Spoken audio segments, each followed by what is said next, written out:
I still have that radio. I know I should have smashed it or thrown it into the river long ago, but I can't bring myself to do it. Sometimes deep at night, around 2 or 3 in the morning, it starts hissing on the shelf beside my bed. Just static. But sometimes I hear 3 slow metallic knocks, and every time I hear them, I remember that mine in Italy. I remember how Lukas died right before my eyes. My name is Daniel Foster. In 2012, I was working temporary industrial maintenance contracts across Europe. Tunnel inspections, ventilation systems, electrical work. That's where I met Lukas Weber, a quiet German guy, 31 years old. We had already worked together in Norway, and later we were sent to northern Italy to the old Gambatesa mine. There were 6 of us on the team. Me, Lukas, 2 local workers, a technician, and an older guide named Marco. Marco had worked in this mine decades earlier. He was unusually quiet during the drive. Before we entered the tunnels, he handed out helmets, flashlights, and radios. Then, without any explanation, he gave each of us a pistol.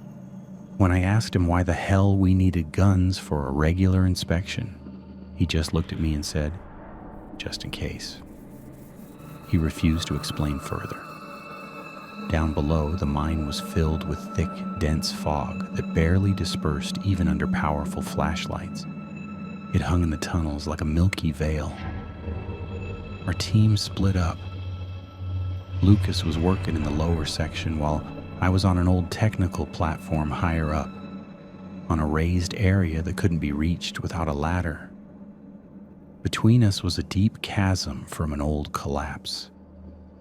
We could only see each other by the trembling beams of our flashlights through that damn fog. The first hour went normally.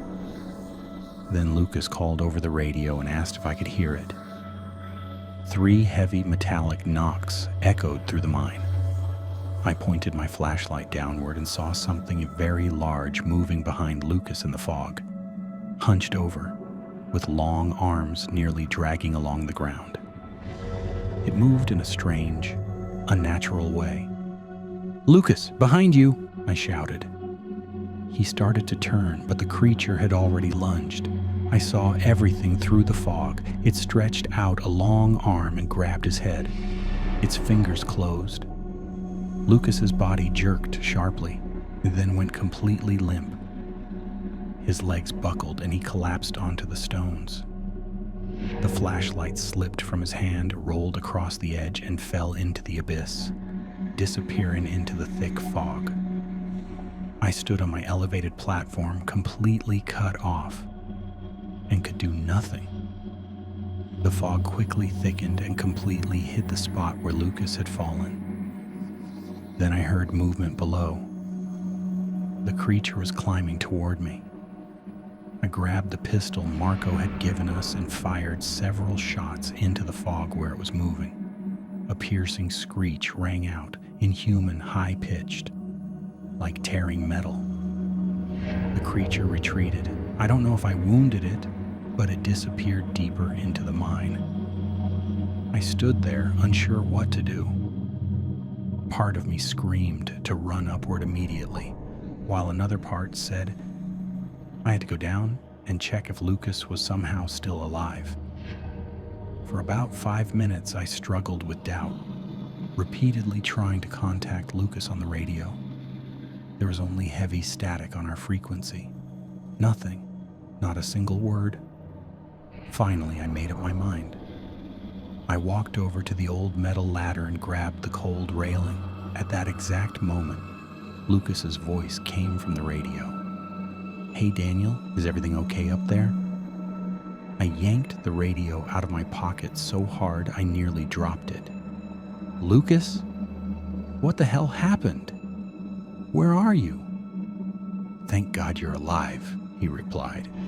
"I thought you died of fear when you heard that screech. You did hear it, right?" "What? Tell me what happened to you. What were you doing?" "Everything as usual. I was sitting there fixing the ventilation. Then I heard a scream that sounded a lot like yours, so I tried to contact you. But it didn't work. Probably because of the thick fog. Lukas paused for a moment, then added, sounding slightly puzzled. Look, come down here. Why are you so worked up? You're probably suffering from oxygen deprivation. That happens in old mines like this. Come on down, we'll finish the section together.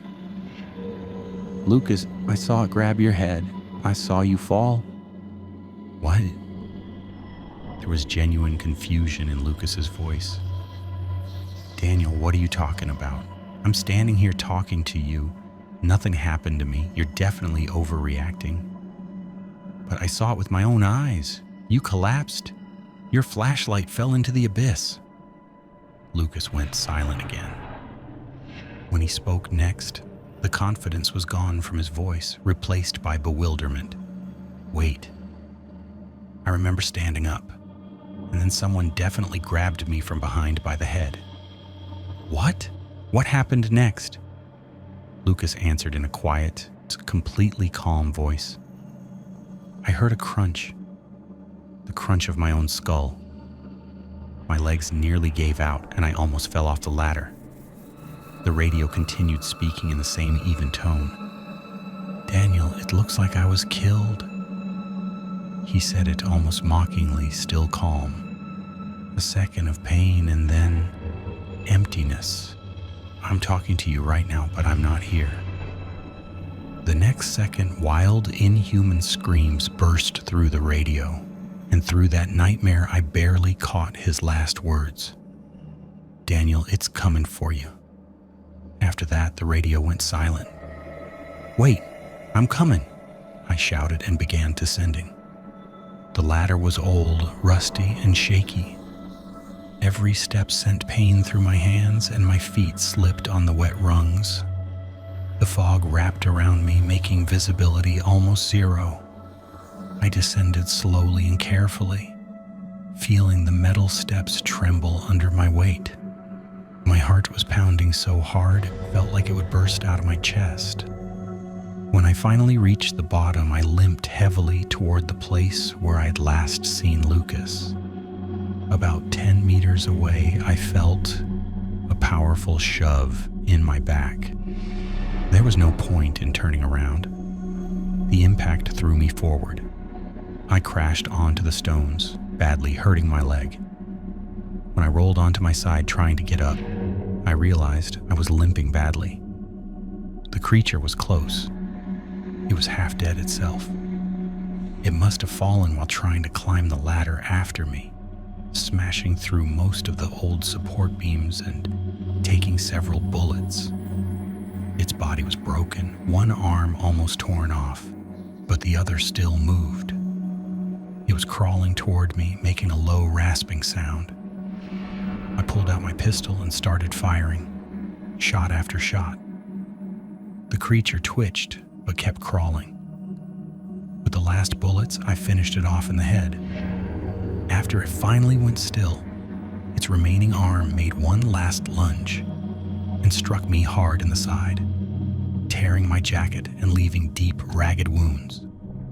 I wandered through the tunnels for a long time, nearly losing consciousness from pain and blood loss.